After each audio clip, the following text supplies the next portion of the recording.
Hi, this video is going to be for Thursday, April 30th and Friday, May 1st, because on Thursday, April 30th, you are just playing a sight word game again.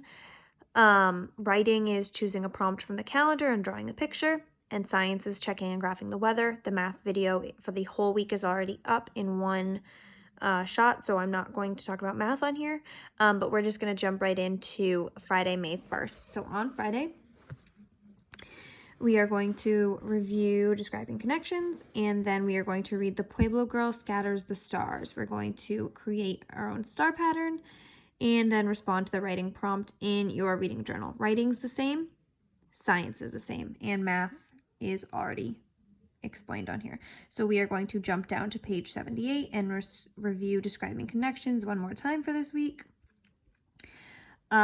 The stories that we've been reading have been talking about making connections to the past, which is something that has already happened, to the present, which is happening right now, okay? So describing connections. To connect means to fit together. Events and ideas in informational text can connect in different ways. Two kinds of connections. One is events that follow each other in time order. So for example, new leaves grow in the spring, flowers bloom in the summer. And the second one is cause and effect. One event or idea causes another. A lot of rain falls at once, so rivers rise and flood. Describing connections between events and ideas helps you understand and remember key details. So now we are going to read The Pueblo Girl Scatters the Stars. And this is by Alicia Zandrozny. Okay. The lost girl had been walking for hours. She moved her bag from shoulder to shoulder. "It's as heavy as a sack of corn," she said. "Take this bag," the mother of all people had told her. "Do not open it. You will find your tribe by the great river. Give the bag to the elders. Then you will learn its secret." So a long time ago, people called older people their elders, and those people were supposed to be wiser and smarter and have all of the answers for things. So she is taking that heavy bag to her elders, and then they are going to tell her a secret. The girl walked for many days. Her feet ached. She missed her tribe, but mostly she thought about the bag. One night the girl sat by a stream. She held the bag in her lap. "I know I'm not supposed to," she whispered. Then she untied the bag anyway. The girl opened the bag. Tiny objects rolled and scattered everywhere. Were they pebbles? Seeds? The girl didn't have time to find out.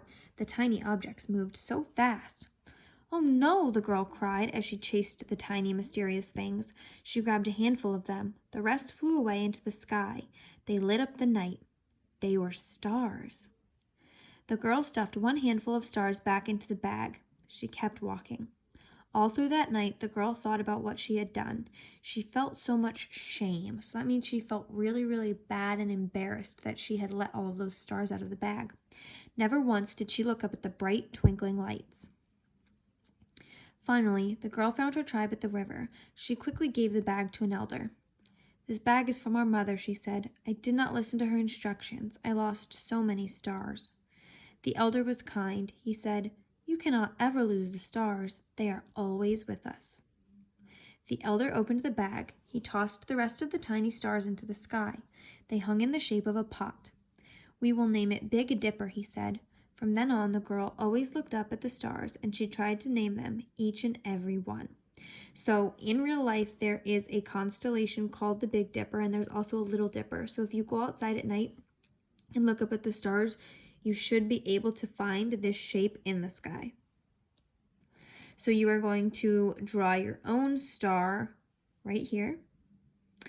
And there are no questions today, but you do have a writing journal or a reading journal prompt. You just read The Pueblo Girl Scatters the Stars. The author said the little girl felt shame. Shame is a bad feeling that people have when they know that they did something wrong. Why did the little girl feel shame in the story? The little girl felt shame because blank. So you can go back in the story to look, or if you remember from the text why she felt shame, then you can write your answer. Make sure you have, spaces between your words and periods at the end of your sentences. And that is it for this week. If you have any questions, let me know.